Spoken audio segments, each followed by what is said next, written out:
So I'm not a technology person. I'm a leader of leaders. And some folks that I'm privileged to serve, they're in my organization, have been working with Zinnov. And when they've reached out to say, well, will you talk on women in leadership? I'm like, you guys don't want me. The joke, I was like, when you talk about the cloud, I'm like, thank you. I got one courtesy laugh. I'll be here all week. But what I said that I would love to talk about is something I'm passionate about, which is women at the very top of organizations. So many of us know this, but I'll give you a couple stats and I'll tell you who I am. So ADP is a multinational company, 60,000 people, about $11.5 billion in revenue. And I am in the top 40, which means I report to the CFO, who reports to the CEO. And in that group, when we talk about senior corporate leadership, women have been sitting at about 8 to 10% for the last 12 years, and we haven't made any progress. The amount of progress that has been made at that level is none progress. So this is, and I'm passionate about this because I got a lot going on, and what I mean by that is most of the things that we think that could keep us from continuing to rise, I have. I have 3 little kids. They are 8, 6, and 4. I'm married. I run the foundation that I run in India, which is a shelter for girls. And these are really special, amazing kids next to my kids. These are my kids. And they are from backgrounds that are as varied as some of them are orphans, some of them are runaways. About half of them, their mothers are survival sex workers. That's a passion of mine. And I'm holding at ADP about 15,000 people, so about almost 18% of the global workforce. And that's not more or less than what anybody else is holding, but I bring that forward because a lot of times for women, we're asked to kind of we kind of set up like we have to make choices. So I thought that's what I wanted to talk about today, is what are the things that, oh, by the way, I like to say this because I don't want to be afraid of it. I'm 41, and I gained 15 pounds at Christmas. So I like to be very just overt with who I am.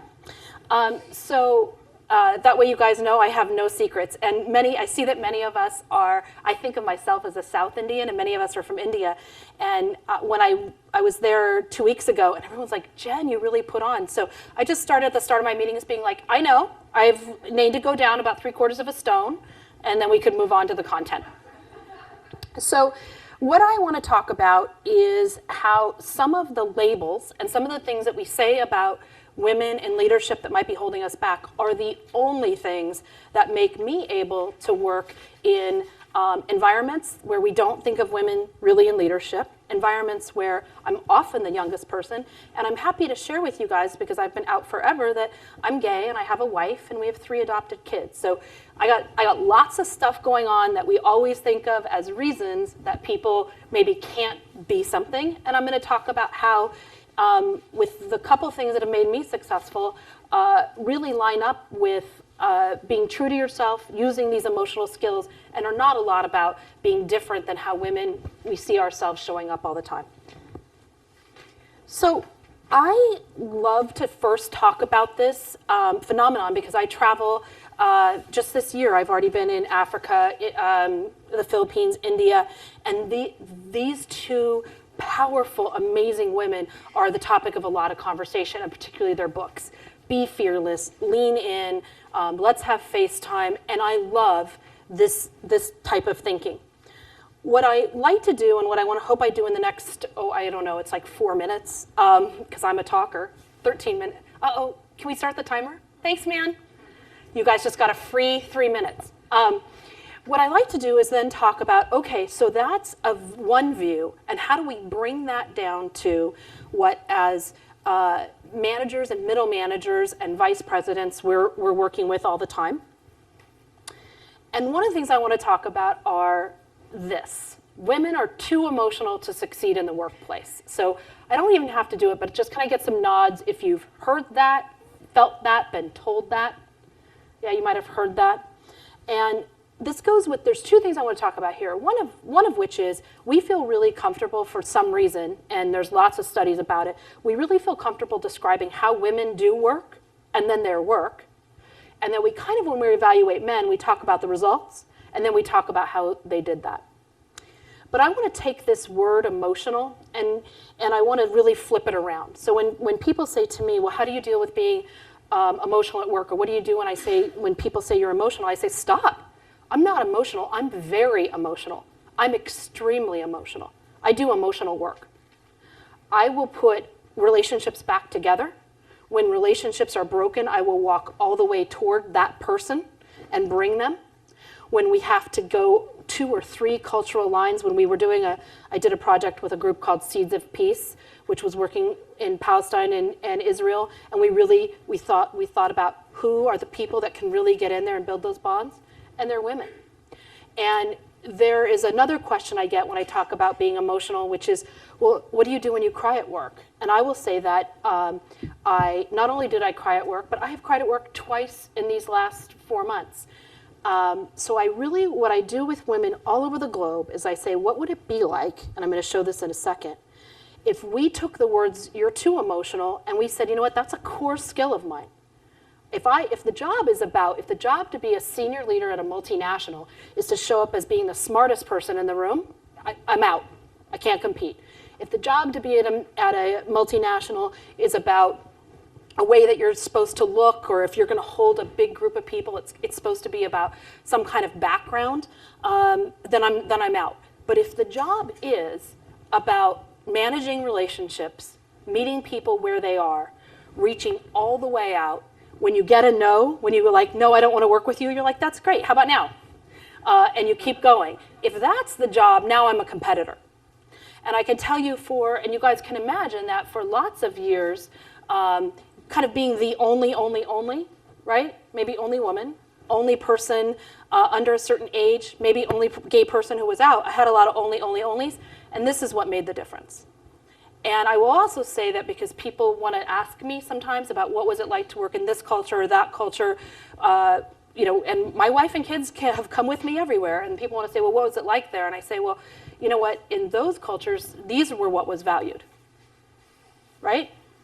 So the things that I feel really good about, which are, how do I bring you to my house? Literally, when I lived in India, it was I had an open house every Saturday. Whoever wanted to come would come. How do I, there is not a place I will not go. If you invite me to something, I'll go to it.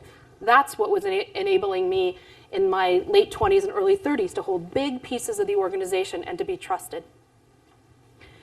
And so what I would ask people to do with this slide is 2 things. Is when as women we get this feedback, I think another thing we have to do is women haven't been at the top of the organization, and we have to train people on how to look at us. So when I get this feedback, when I hear, it would be great if you had all these results and you weren't so emotional. And I'm like, well, you know what, you're not at the butcher.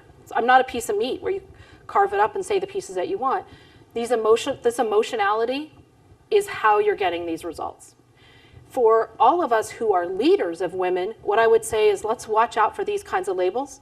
Situational feedback. In this moment, you showed up like this, and if you'd showed up this other way, you would have been more successful, is appropriate.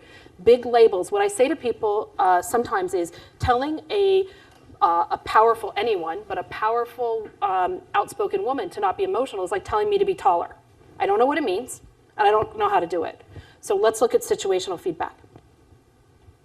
Another thing I want to talk about is this label or something that sometimes we feel like can hold us back, which is about women being too nurturing. And I love to have this talk in India because it's really easy to get the answer, but I'll ask this. Just shout it out. Let's make it, I'm going to ask this question. When you were growing up, who was in charge at your house? Mom. And anywhere I go in the globe, I'm telling you guys, from the Middle East to, I was just in Ghana, to the time that I spent living in Asia, if I start there, if I start from let me tell you how women can do everything that you can in the corporate world, that's a really long path. Remember, we haven't made huge progress in the US in the last 10 years. But if I start from who runs your house, and another question I ask people sometimes is, so what was it like the last time your mom took a vacation without you guys? And they're like, what? What are you talking about? I'm like, right? So if we agree and we start with who's holding the reins at your house, then everywhere in the world I can get people to sit with the idea that really women are powerful leaders. And then what I talk about is, so like, tell me how your mom is to you. Is she nice to you all the time? So is mom nice all the time? No, mom will kick your ass. And what I also say and I use is that people want to know that you love them. That's why when my mom tells me, and my mom tells me exactly what she thinks of me, when I had my first real job, my mom retired. She worked at night at Walmart for 25 years. When I got my first real job, she said, "Are you going to get your nose fixed now?" Like your mom tells you. So, and you know why your mom can say anything to you? Because you know she loves you. And that has been, so if I tell you guys, at least I'm sharing my journey of why I can have people that are very different and older and younger and really different religious backgrounds, I start with that. So when people say, oh, you're too nurturing, I'm like, well, that's where all the power comes from. I make sure people know I love them. And I have a group of about 2,500 people in El Paso. And again, these are people, really different backgrounds. And they said, you know what, Jen, they said to me, one thing that you should include in this talk, because I used it with my women's council, is you should tell people that you make sure that they know that you love them and then they trust you. And that's why you can be really just like a mom. You can give feedback. You can give encouragement. So this is another one I want to blast through, which is this idea that nurturing is something we somehow have to give up and change if we want to be able to be at the very top of organizations. I will say that I hear a lot that at the level that I'm at, that I show up very differently than most very senior people. And I think it has a lot to do with this. This is an area of strength for me. And so again, sort of a takeaway, and I'm not telling people what to do because I think advice is like so crappy. Like, how am I going to give you advice? I don't sit where you sit. I will say that something that I do is when I hear about people who have maybe been getting feedback to be less nurturing, I say, well, what does that look like? And a lot of times what it looks like is we have to make sure that people see the work and the results. But if you think about M&A, I worked in M&A for a long time. If you tell people you love them, I love what you've done and I see what you've done, and now I have to figure out how to put you back together. And by the way, you could have done everything right and you may still not have a job here. You can actually, those are some of the ways in which, as women and as people, we use these tools.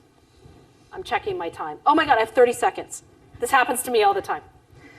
The last thing I want to talk about is this idea that there's something that has to change about men for us to do what we need to do. And I am a feminist, and I'm not saying that there aren't changes that have to happen there, but I'm going to talk very specifically about sort of what I expect and what I'm pushing on as a woman. So has anyone here heard about the crab in the bucket? It's a way we explain women and their leaders. Anybody crab in the bucket? Okay, so what happens if you put one crab in a bucket? Climbs out. And if you put two crabs in a bucket, what happens? It pulls it back in. And there is a lot of literature about this, but for reasons we don't really know or understand, I don't have to, because all we have to do is, I think, just choose to be different. Women at senior levels of organizations sometimes act like the two crabs in the bucket. And I will say that I had an incident about 7 years ago where another woman senior executive, we were doing like a 360 by one of these some place we'd hired, and she said to me, I said, oh, this is all this feedback I got, and oh my gosh, and she said, I said that. And what she said was that she felt like I used every situation to see how I could get ahead, and that at the time I didn't have kids, so this must have been 10 years ago, and she said, it feels like she has children, that she said, it feels like that I have to check before I can travel, and you create all these situations where it's like, well, let's go tomorrow. And she showed me a mirror of how she saw me. And then I realized that I took that in because she meant a lot to me. I really care about this woman. And you can decide to be different. And I decided I would be like that.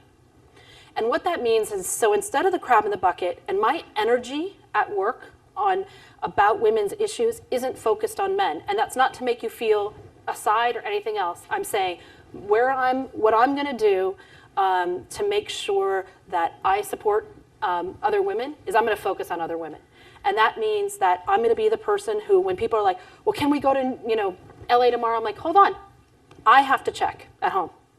When people say, oh, you know what, let's go for 2.5 weeks, I'll be the person who's like, nobody can be gone that long. But it also means that when I have a project that's going to be strategic, I will reach out to women that I think need opportunity and say, I want you to work on this. If you work with me and you're a woman and you're balancing a lot and you're late to a call, I'll say that I forgot to send you the number. I'll be on the call, like people say, oh, where's Sue? And I'm like, I messed up. I didn't send her the invite. And this is what I expect for women at work. And what I talk about is, what would it be like if we supported each other just like, and again, so remember, here's my theme, is we're emotional. We can bring powerful family and nurturing instincts to work. And then my last one is, what if as women, we chose to show up like that for other women? And this was the last piece. When this clicked in, some big things happened in my career. And other women have carried me and I've carried them.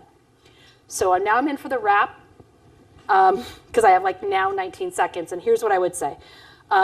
We use big words sometimes that women use to tell ourselves, and other people use for us to tell us how we have to be different.